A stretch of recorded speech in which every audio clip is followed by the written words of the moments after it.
Hey Abe, thanks for joining me. How's it going? I am doing well. I'm doing well. Thank you. Thank you for having me on again. Oh my gosh, it's a pleasure as always. We started this conversation a couple of weeks ago. We were just catching up over a phone call and kind of like commiserating on how important relationship building is in this business and how we wish everybody knew all the things that we knew. So I'm excited to kind of just revisit that conversation. I Yeah. think during that call, I was like, you know what? Wait, let's just stop this and let's record it in the future so that we can put it on the show. And so that's where we get to pick up. Yeah, it's kind of hard when you wish you could have recorded like in the past. Like you wish you had started recording an hour before, right? Yeah, but truth speaks, right? So when Yeah. when it comes to your business, how are you using relationships to stay ahead? And I want to ask you this because one thing that you and I kind of were harping on is like that shiny object syndrome. And you're still a relatively newer real estate agent. You're not new to sales. You've been around the Right. block a while. You've been a professional for a long time. But when it comes to like real estate specifically, it seems like there are so many shiny objects. But you and I agree that the thing that always just tends to work is relationships and leaning back onto that. Yeah, I think it's something that I learned in this when I was in sales, in the car business before real estate. I had clients that I had like two families that had purchased more than 18 to 20 vehicles from me over an 18-year period while I was in there. And so I think that for me, it's just it's always been pretty natural. I'm a pretty outgoing person. I guess you'd consider me extroverted. So but I learned in sales a long time ago, and even really before that, even in the restaurant business, I learned, I had regular people that came in to see me at the restaurants that I worked at, and I learned in that business, especially how, because you had, I mean, a minute or two to get somebody to really like you in the restaurant business. And Yeah. in the car business, it's always first impressions too. And it's kind of the same in real estate, especially it depends a little bit on the lead type. And that's where that shiny object syndrome comes in, I think, with a lot of newer agents, is that, there's so many ways to get leads right now. There's like I think I think I actually talked about this in one of the first times we talked was um another somebody who I got content from. They talked about hustle pillars and like, where are you getting your leads from and what are your pillars that you're getting those from? And I think there's so many choices right now. And that's where, agents kind of coming into it. And even when I started out coming into it, not really knowing or understanding, like, where am I going to get these, sales from? Where am I going to get them from? And, one of the reasons that, I'm on a team. So for people who aren't listening, I am on a team and I started out that way too. And, we had different lead sources. They kind of started us out, we're very heavy on Zillow. And so we started on Zillow, but a couple of my first leads actually came from other sources besides that as well. And it really took a little while to start understanding in real estate how to build a business from the relationships that you already have. And I think so many agents with, so many choices, they just see things and they think, oh, well, I can get them from over here and I can get them from over here. And then what happens is you just wind up, like, a lot of people just wind up spending a lot of money to get them. And um, I think so many people just really miss the boat on understanding that I mean, everybody's going to be different, but depending on where they come from, depending on how long they've been in their location, what their background there is, they probably have anywhere from 200 to as many as 7 or 800 people that they can pull from. And especially when they start looking into their social media and things like that.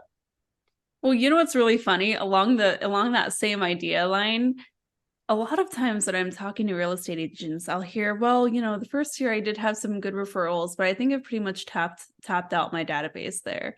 And I'll say, oh, tell me about that. Like, how many referrals are we talking about? How big is your database? And they'll say, I don't know, I sold like 3 houses, 4 houses last year for my database, and those are the people that I knew of. And so that's tapped out. I got to look to something else.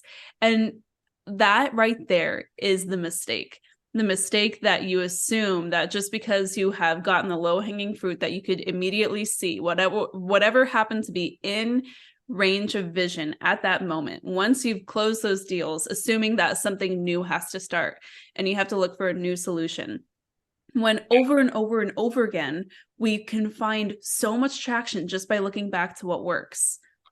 Yeah, I totally agree with that, and I think it is maybe just a misunderstanding of Mm-hmm. what they're trying to do. I think that they think that it's like, oh, I'm going to call everybody I know, let them know what I'm doing, and see what I can get out of that.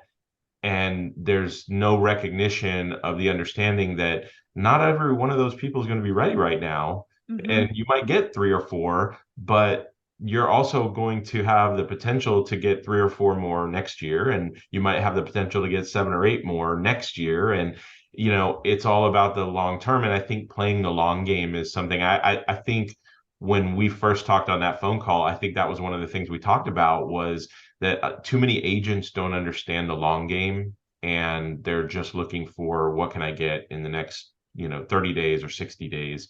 And that's where I think the mindset of understanding relationships in business is so valuable, is understanding that you've got to play the long game. Like you've got to think about clients for life, basically. So Yeah, I think that's hard for agents to do when they feel like they need a deal right now, or when they feel like they need certainty right now. And that's just not ever going to be a given. Like sometimes the phone just kind of rings, and it might be a result of something you did 2 weeks ago. yeah, Satisfying. I definitely feel for, and everybody's in a different position when they get started, right? Sure. So I think that, I definitely feel for the agents who are getting started and they're solo and maybe they're with, and you see this a lot. I know I see it with people that are in your program that, you see people who are going through that struggle where they're not getting the training that they need. They're not getting the support that they need from their broker. They don't really have a mentor that they can look for and look towards to, get answers to those things.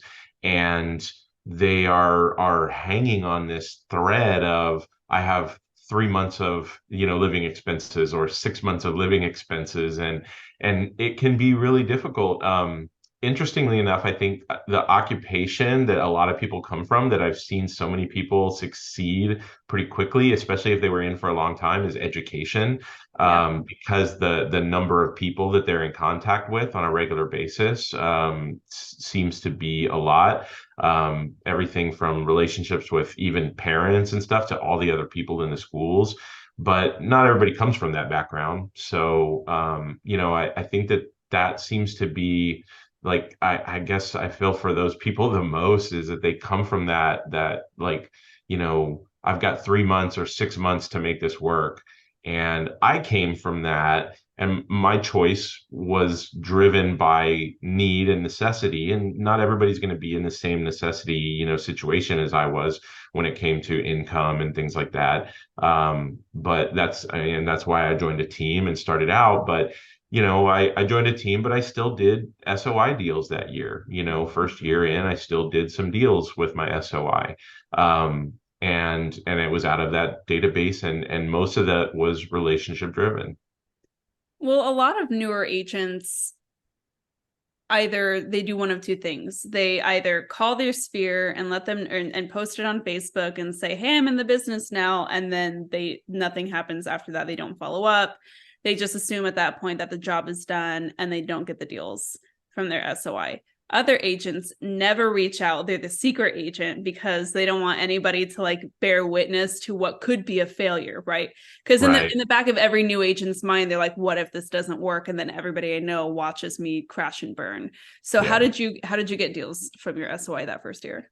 Um, it was mainly through social media and posting and sharing stories about what I was doing. Obviously for me, well, I'd say obviously, it may not be obvious to people watching but or listening, but for me, I came from, a business that, interestingly enough, I didn't use social media a lot for, but I had other things I was doing in my life at the time that I had been on social media a lot for. I have a very big sphere here in San Antonio, a lot of people on my social media. And I just felt like that was the way to go. So every day I was sharing what was going on. It was so new to me.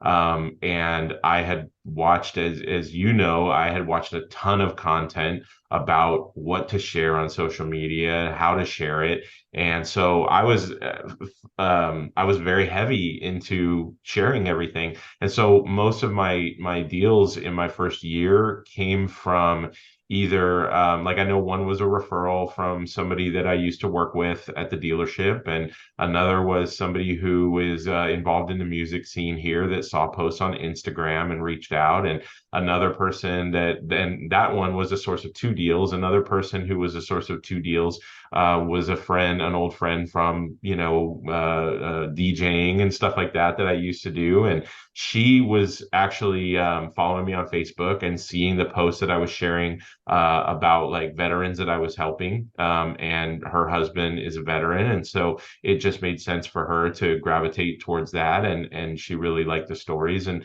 so I think that that's where I got most of everything off of social media in that first year, pretty much. There was one relationship through the car business as well, Mhm. and then everything else was mostly social media. So, two questions to follow up on that. Were you posting content about your experience as a new agent?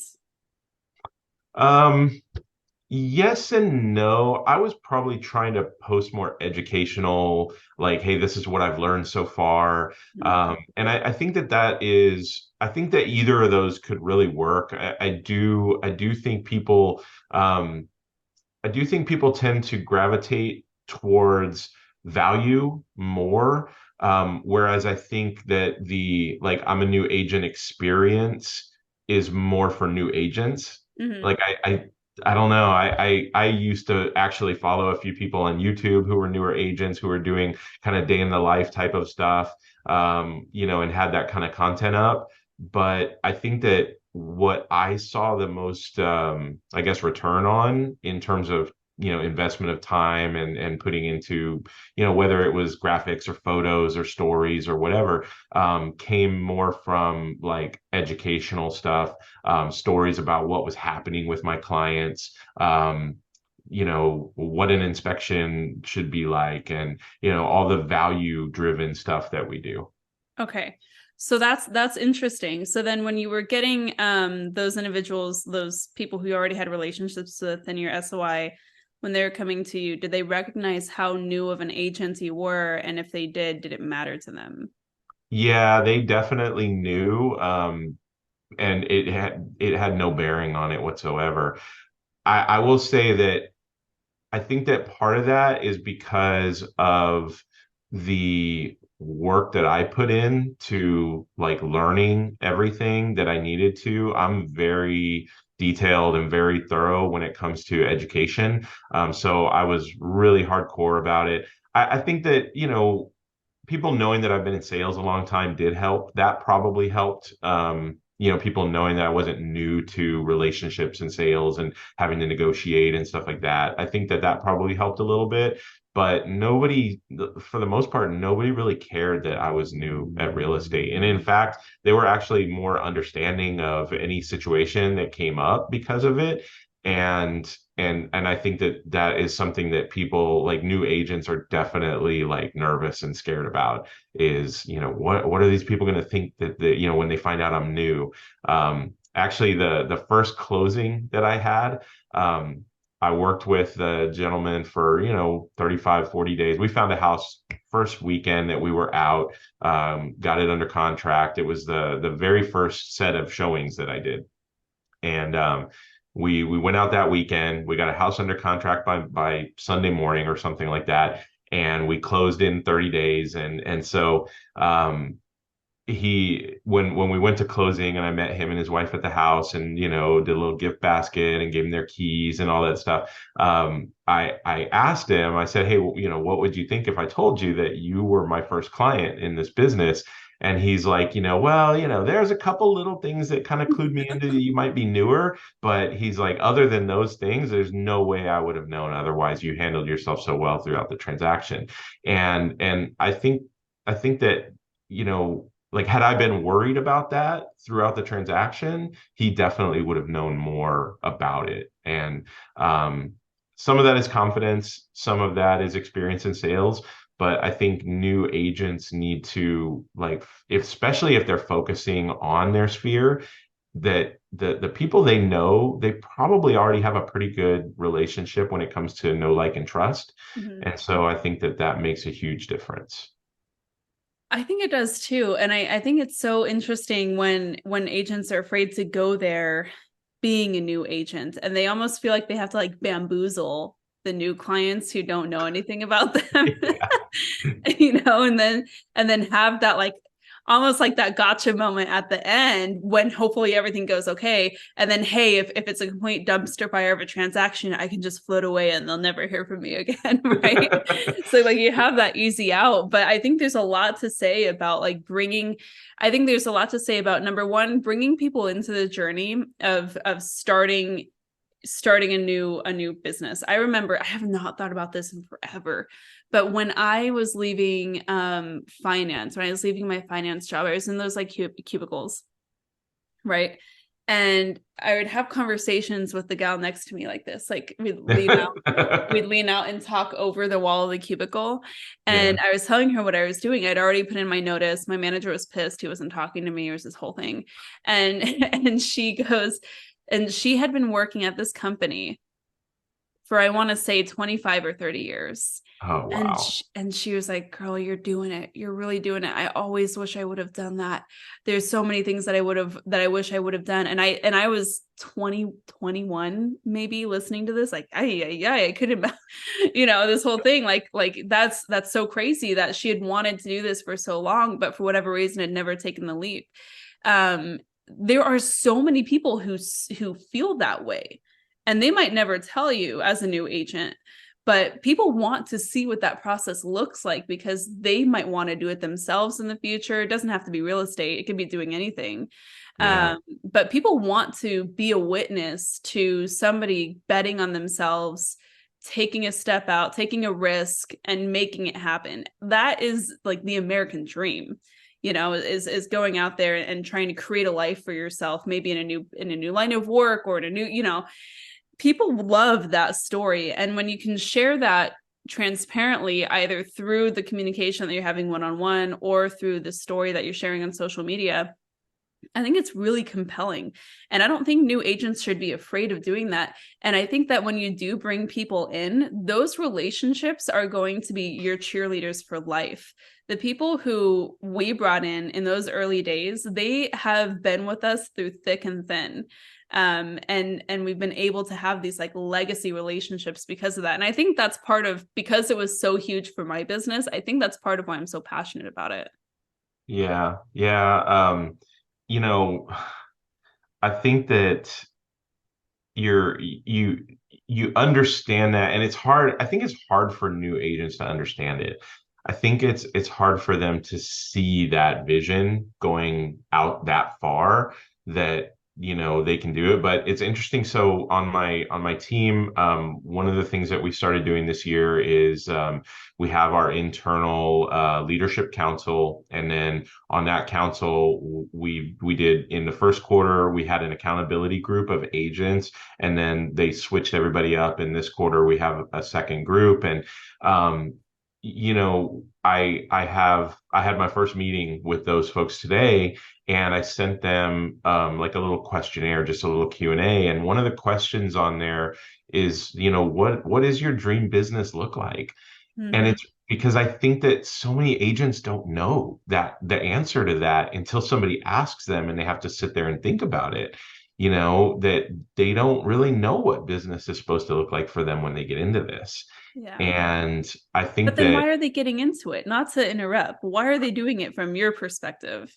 um I mean, I don't know. I don't want to say that it's like, anything glamorous wise, because, they do have some TV shows about this stuff, obviously. Well, And I because think that, for me, I was running. I'll tell you why I got into it. I was running because I was miserable at my job. I had no idea what was going to happen. I had no idea how hard the industry was.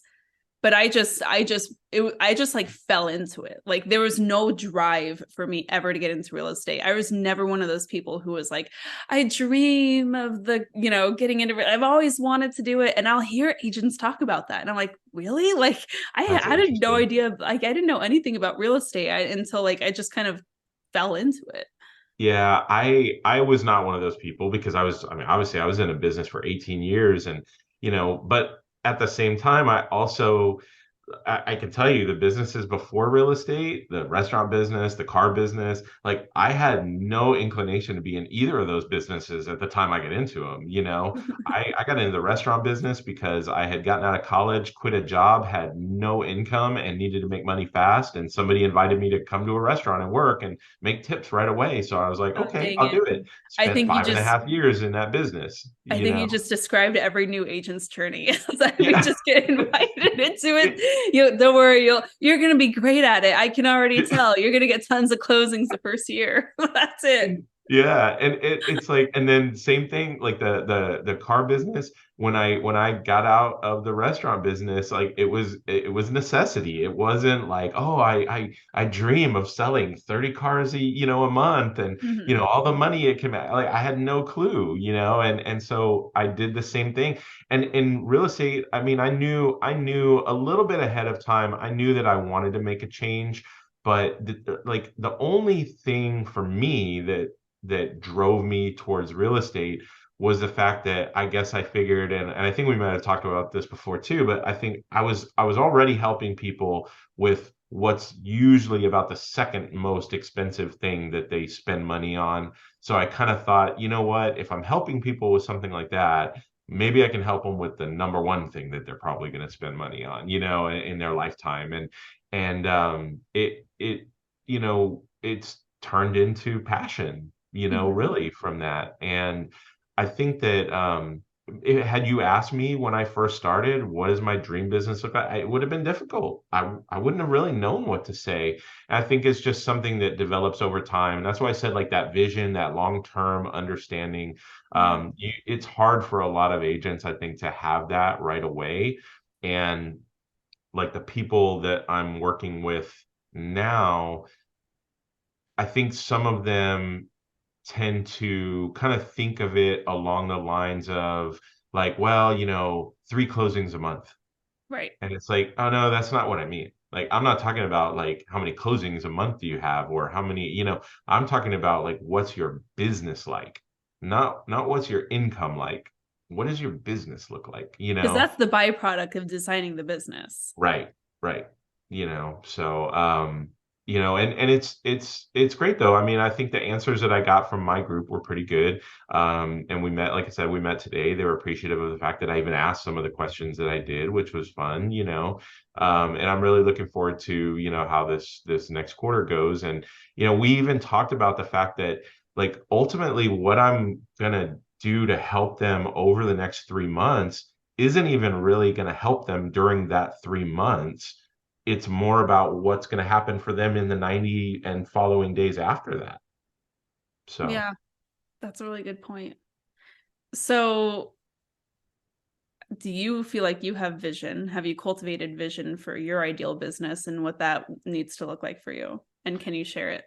yeah, I'm getting there. I think for me, I'm in a position and I'll tell you something just really, really funny actually. Like I was thinking about some of the stuff that we learn in market authority and you have like the ABCs, right? Yeah. And assess, build, connect, scale, sustain and scale.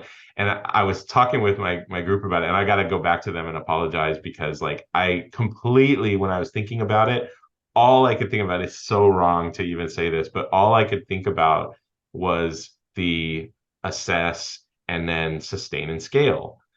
And so I was like, it's ass. It's ASS. And And I was like, no, maybe not. And then I just kept rolling with it because it's all I could think of at the time. And then I got back to my office and I have it written. It's on my desk, like it's right there. And I see it almost every day and I still forgot. But I think I, I think I'm in that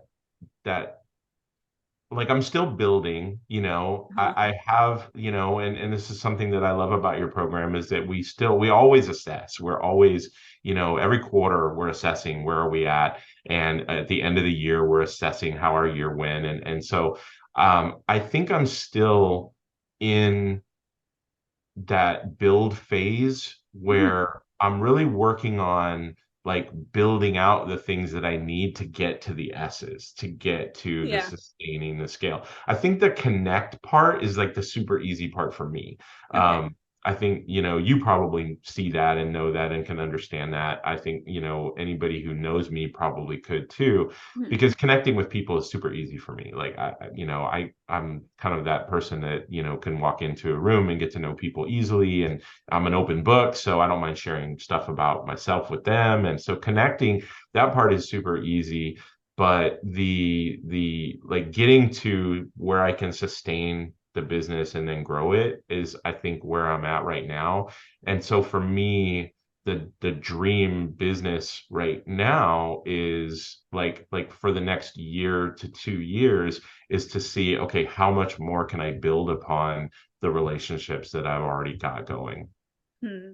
basically. And the the the the numbers so far like show that it's growing, basically. That's awesome. So what is that? Can you share a little bit about what that looks like for you over the next year or so, just as far as you can project?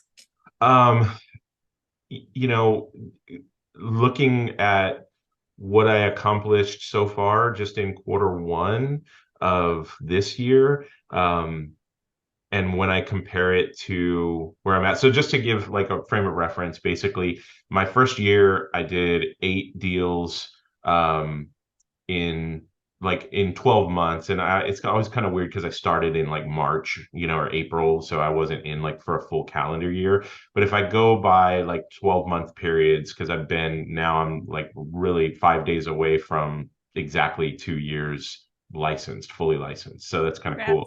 Congrats. Thank you. So my first 12 months I did, and I was looking at these numbers earlier just to make sure I kind of knew exactly where I was, going to be able to talk about this if we brought it up. So I had eight deals, and it was roughly about 2.1 to 2.2 million in volume. In the next 12 months, I was able to double that. And I apologize, you're going to hear my cat in the background here. Hi, Kitty. He'll probably jump up here in a second. I'll try to keep him down. Um, he's our talker basically. So So, cute. but the yeah, he's this is the first appearance I think he's made on any of my Zoom calls, which I'm is not kind mad of about it. cool. Yeah, so in the second 12 months, I basically was able to double that. Um, I in the first quarter this year, I have received 8 referrals. Some of that has turned into business. Some of it is just nurture and, kind of work with them to get them where they need to be. But if I can, keep it up and sustain and, projecting that out through the rest of the year to have somewhere in the neighborhood of 30 referrals and opportunities out of that, it'll by far be anything that I did in the first 2 years, And that's basically. not including team, like any of the other stuff you're doing, right? That's Yeah, that's only for those. yeah, this is only for my sphere, and I guess you could consider past client database too, Yeah, because some of this is from clients over the last 2 years. But yeah, this is not like new team leads that I've gotten. that's huge. And that's not a long time. That's not a long time. It's 2 years of being really consistent and really focused and being able to cultivate that as a lead source. And I think that, again, that's just a really good illustration of what a lot of other agents do, regardless of how long they've been in the business, is they kind of like flit around from like different lead sources to different tactics and stuff. But when you and I first spoke, what is it, like a year and a half ago? About a year and a half. A Yeah. year and a half ago. Wow. Yeah. It's crazy. It's totally crazy. When you and I first spoke, that was one of the main things that you wanted to work on. And you were pretty new then. You're like, I want to make sure that I'm diversifying. I want to focus on generating my own business. And I was like, yeah, we can totally do that. And you just made it happen. But it wasn't by accident. So like, what are you doing today to generate that volume of referrals? That's a lot. It's a mix of staying, relevant on social media. And I say relevant, I That's a don't good mean, word. and I think we talked about this on one of the calls recently for Market Authority, is that like for relevant to me isn't even posting as much as I used to. Like Mm-hmm. I'm not on there nearly as much as I used to when it comes to posting. I'm not in the stories nearly as much as I used to. Um, I think that it's become really more direct focused attention, I guess. I'm Instead of worrying about what I'm posting so often, I'm much more worried about engaging with people in their stuff. Yeah. um, I have a thing that, I do in the mornings. I try to do it in the mornings, but sometimes it gets throughout the day and I have to wind up doing it. I mean, I've done it at 10 o'clock at night, is sending birthday messages to people in the DMs, on Facebook or on Instagram or whatever.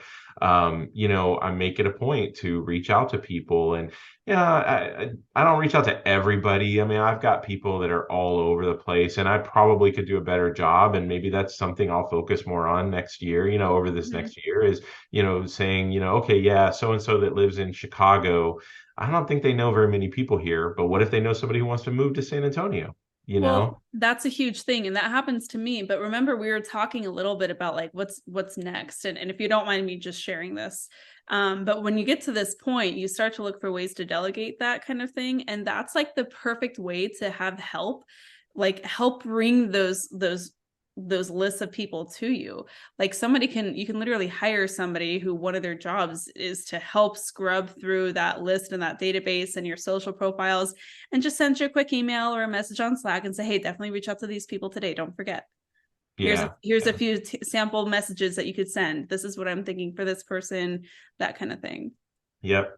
Yep. So, and I know that stuff frees you up, Yeah. to do other things. And, that is one of the things that I've loved about being in the Market Authority Academy, is the fact that you hear about those stories from people who are implementing things like that. I know Sarah recently posted about, her Yeah. VA that she's using, and like that That's right. it She did just just post about that. yeah, it blows my mind, like thinking about the fact that, that's one of the primary reasons that honestly that I don't do a lot of video anymore, is just finding time to edit it and sit there and do the captions and do all that stuff. And now, getting to the point of understanding, and that you can have somebody do that work for you. And you have stayed top of mind with people, and that's what it's really been about. I think my focus, you asked about like kind of where I see where I'm going, is, is really just more of consistency, in that trying to stay focused. The 10-10-5 aspect of what we do with social media, in the feed and in the DMs and in stories, and not even having to post as much of it, because I think that it's showing that it's worked. It's just showing that it's worked. On top of that, one of the things that I've noticed recently is I'm getting a lot. I send a monthly newsletter, and I'm getting a lot more responses on the newsletter on things that I post. I'm doing birthday cards, so I do have an account that I use to send birthday cards, and I make sure that everybody that I talk to, anybody that goes into my CRM, I'm working hard to get that information from them. I'm doing that by using Google Forms to send to people. We've talked about that on the calls Yeah. too, and I posted those things in the group. So,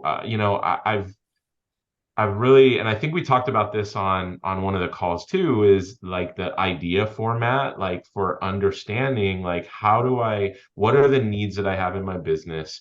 How do I go about fulfilling those needs and serving myself when it comes to that? and finding the ways to do it. And we talked in my accountability group this morning. I brought up, and I know I've brought him up on your podcast before, is Tim Ferriss. He has this question that he asked, which is, what would it look like if it were easy? I And love so that. I always try to ask myself, like, what would it look like if it were easy? Like, okay, what would getting referrals from people look like if it were easy? Oh, it would be knowing when their birthdays are. It would be knowing when their anniversary is. It would be knowing their dog's name or their kids' names, and all those things. And so I think that that like honing in on more of those details is really what's going to kind of push me to that next level, because the goal for me is to get to that point where I'm doing 75-80% of my own business, What is basically at that point. So, what does that do for you? Is that working with more of like the people that you really like to, or do you find that it's like less time consuming to generate that kind of business? um, I think it's just honestly, I think it's just enjoying it more. I think Okay. it's in like for me, it's more. I like working with my friends. I like working with the people that were referred by somebody because they had a great experience. On the team level, like it's great, and it's interesting because I have one of the people that I referred to on my first interview with you as a mama bird. She's not on our team anymore. She actually works for a real estate company here in town and she's our area person that handles, our leads and stuff. And I remember like talking with her, and she was telling me that she loves going on appointments for like listings. She loves like cold calls. She loved all that stuff. Like that's how she built business for herself. And it was because it was like the hunt of going on the appointment, knowing that if those people had two other interviews after hers, that she was going to get those people to sign right there, and she was going to be able to call those other agents and tell them, hey, you don't need to go to so and so's house because I just got that listing. Oh boy. And yeah, That's like it was amazing. hardcore. It's hardcore, right? That And is hardcore. That's like the most it is. metal thing I've ever Yeah, heard. and if you knew her, like if she listens, I'm gonna be sending her this. So if she listens, she'll know. She'll probably be laughing, But she's just really competitive with that, and she's a go-getter when it comes to that. And it's interesting because one of the other agents that's in my brokerage, who is one of the top listing agents, she knows her, and she's very similar to that. I think, she is just a go-getter. She's somebody who really enjoys that aspect of things. Mhm. And while I like going into somebody's home and meeting with them, and maybe they're a stranger because they were a team lead and I got them and set up an appointment and we'd never met before, and what I like the most is the fact that like now I'm using a form to send them, to ask them to give me some information so that when I go into the house, I feel like I have a better relationship with them. They feel like they did some work for me, and when I go into the house, like I'm almost just as comfortable talking about the personal things with them about why they need to move and all of that as I am about the listing stuff. And I think that like being relationship driven has helped me be that way. And I go into it with the understanding that, not everybody's going to be like that. If somebody's more statistical, more analytical, and that's the kind of agent they want, it's not to say that I can't get into all of that, but if they're not more touchy-feely, I guess, Yeah. then we might not be a good fit. And I'm okay with that. Like, I'm perfectly fine with that. I would much rather help somebody that I'm a great fit for than somebody who I'm just trying to earn the business. And when we close the transaction, there's nothing else, you know? You know what that is to me? That is confidence knowing that the business is going to come and find you no matter what, and that you can afford to be choosy. Yeah, I mean, I don't know if I could say I can afford to be choosy I'm because not I'm not saying afford just as of like just straight up like, but you know that it's going to come to you no matter what. So you can take the time, you can take the energy to focus on the right fit, and you're right. going to win every time on that. Yeah, yeah. I think that it's definitely taken some time to understand that though, for Yeah. sure. So I do see where like that's like something a new agent may not be able to do.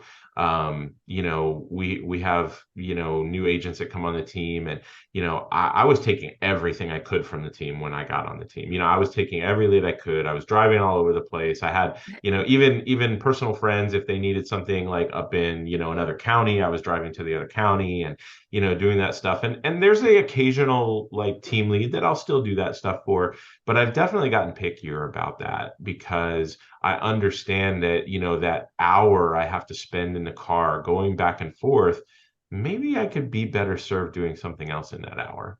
Maybe it would generate, maybe, using that hour to reach out more to my sphere, or to use social media for something, or to make more calls, or whatever it is, or to get my newsletter together. All those things are things that I think in the end, they'll probably wind up serving me better, because we also know how many opportunities you don't get out of those leads because they were cold Hmm. versus the warm ones you get from the people that are in your circle. Yeah.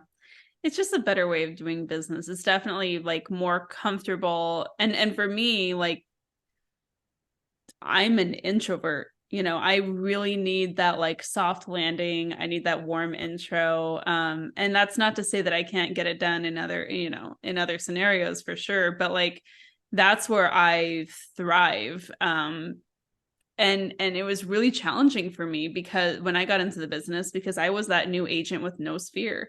I didn't have that like really deep, vast network that I could tap into to pivot from. And I had no idea how to establish relationships like from the outset. Like that's not something that I was taught.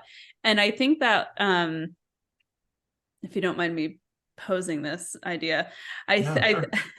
I think that my generation and you and I are just a little you and I are a little on separate. I'm old, Stefanie. It's okay. No, I'm Yeah. kidding. I'm older. I get Are you it. older millennial or are you Gen X? No, no, I'm Gen X. Okay, I don't want to assume either way. So, Yeah, but yeah. for millennials, like we grew up in silos, like we're very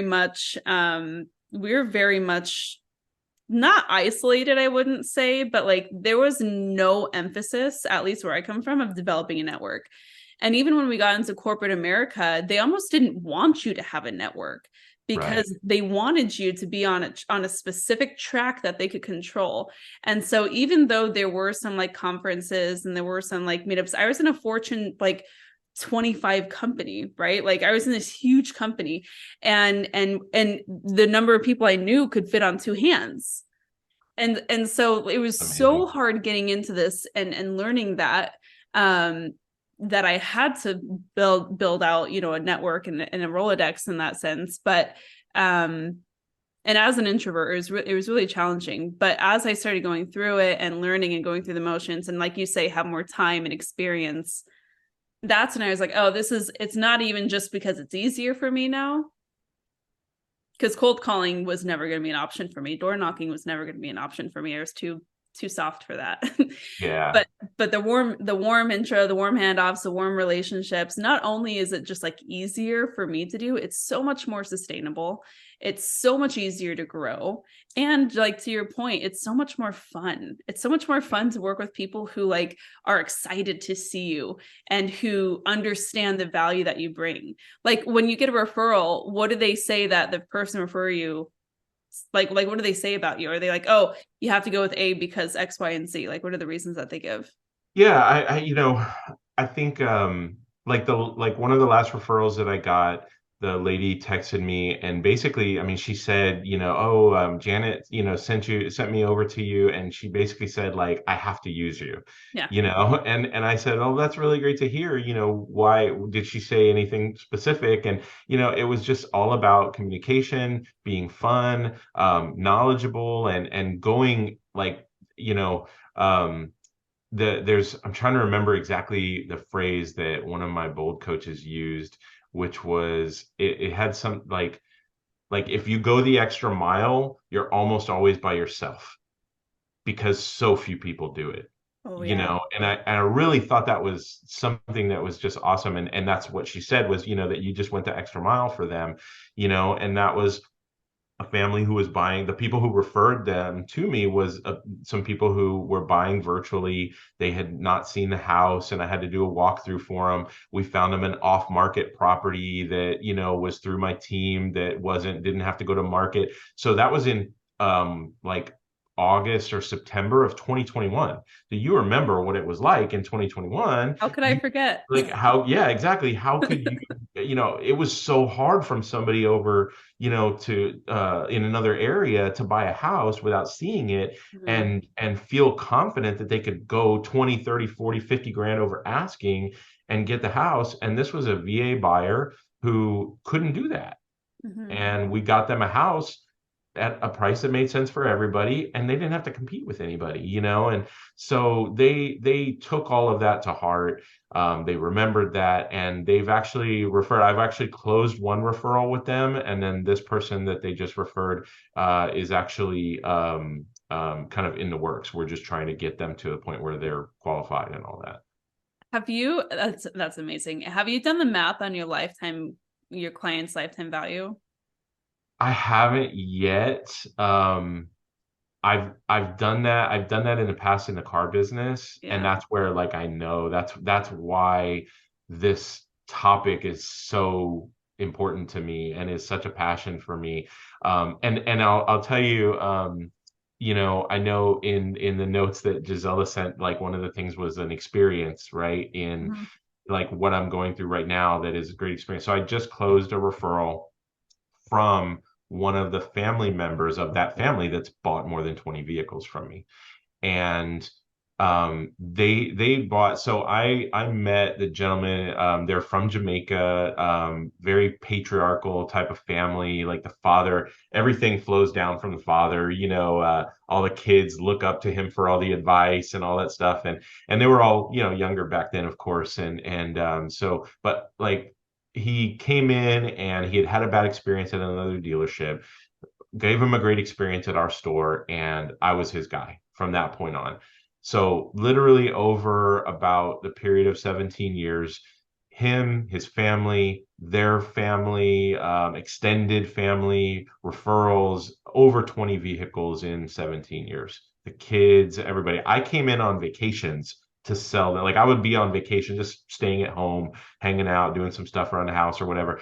I would go in and help them even on my vacation, just because I knew that that's how valuable that relationship was. Wow. So one of their sons is actually in the financial industry now and wanted to meet with me and talk about finances and stuff. So I met with him. He's kind of new to the company he works for, so he had, his senior guy with us, and we had lunch together. And that day, he sent me the information for somebody that we wound up setting an appointment, going to have coffee, and she just closed on the 31st on our house. It's amazing. So, that's off of a 17-year relationship. Ugh. And it's so funny because there are agents who will be listening to this and like, oh, but I don't have that. And it's like, but you will. Like you got to start going through the motions. You have to take action. You have to start talking to people with this mindset. And it's crazy how fast it can happen. Yeah, I think the big thing is understanding. I would say probably the number one thing that has turned the tide for me, at least, that I think everybody, like, should really think about and focus is, like, with social media in particular, is what are you doing on it? Are Hmm. you just scrolling aimlessly, or are you intentional in what you're doing? And at the beginning of the year, well, actually at the end of the year, I don't remember now if it was the 31st or the 1st. I think it might have been on January 1st. I made a pretty long post that was kind of an accountability, vulnerability post about like where I wanted to go this year. And there were two words that I had that I talked about, and I'm pretty sure I posted these in my 90-day vision letter in the group and everything, but it was purpose and intention, Hmm. and understanding what my purpose was and being intentional in getting to that point. And the intentional part of using your relationships, it has to be there. If you're just on social media, and I've found it's hard. I feel bad for everybody because I really want to enjoy some of the fun and some of the, banter and stuff, but I don't really talk to agents on social media much anymore. Like Yeah. I used to get into social media and you get excited and all these agents are following you and you're following them Oh and yeah. doing all this stuff. And it's great when you see their listings. It's great when they have a buyer that might need your listing. But other than that, those relationships, ultimately like you are in competition with each other a little bit, but Mhm. those relationships aren't really getting you anywhere. Those agents aren't sending you clients.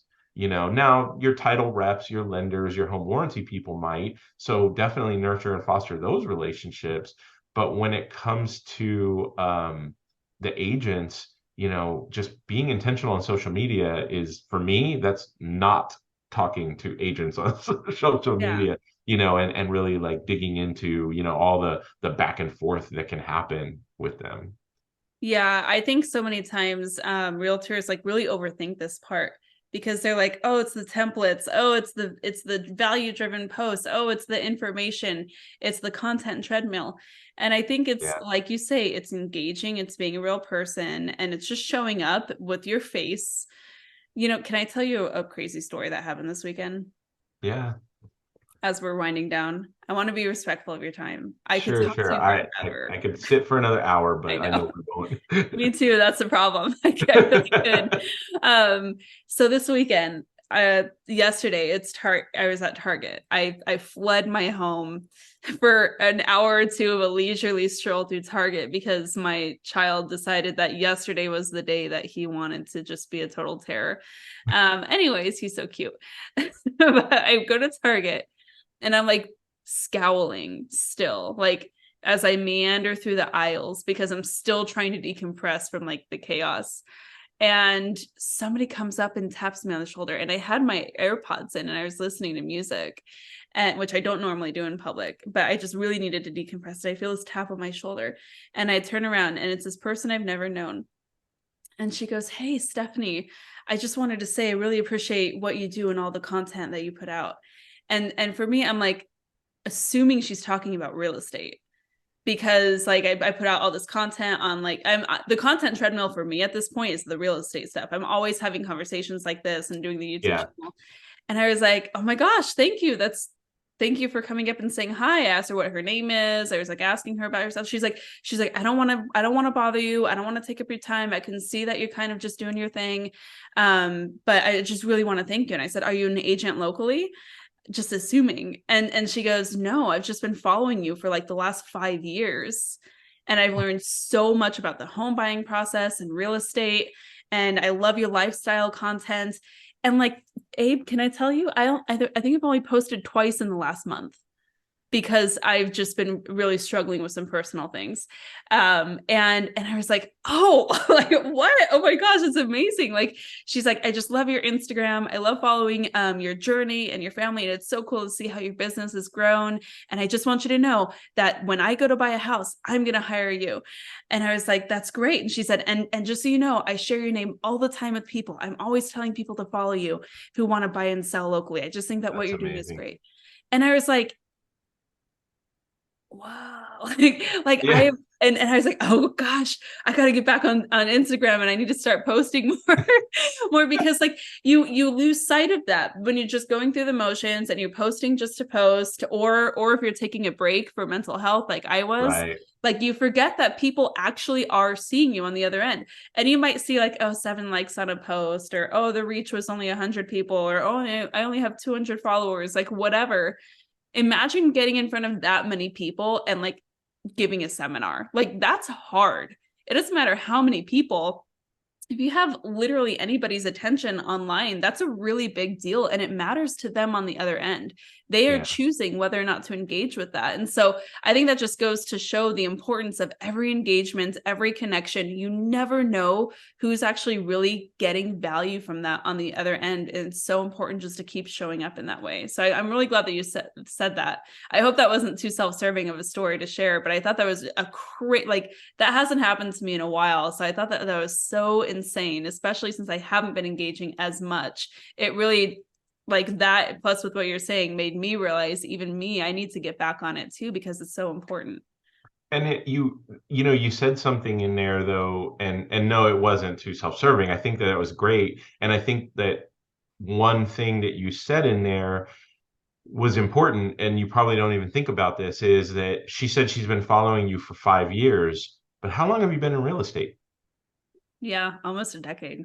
Almost a decade. Yeah. So it took you 5 years to get to that point where now somebody's been following you for another five, and now Hmm. they recognize you when they see you in Target, and they, tap you on the shoulder, and they're not afraid to come up to you because you come off as approachable. You come off as somebody they want to be friends with, or they want to use for their transaction or whatever it is. And so I think that that's where that like long term understanding, and I do understand it's hard for agents, Hmm. because they need to make money, and but it's, the old commission breath thing is a Hmm. thing for a reason, that people can feel it when you're just there for the transaction.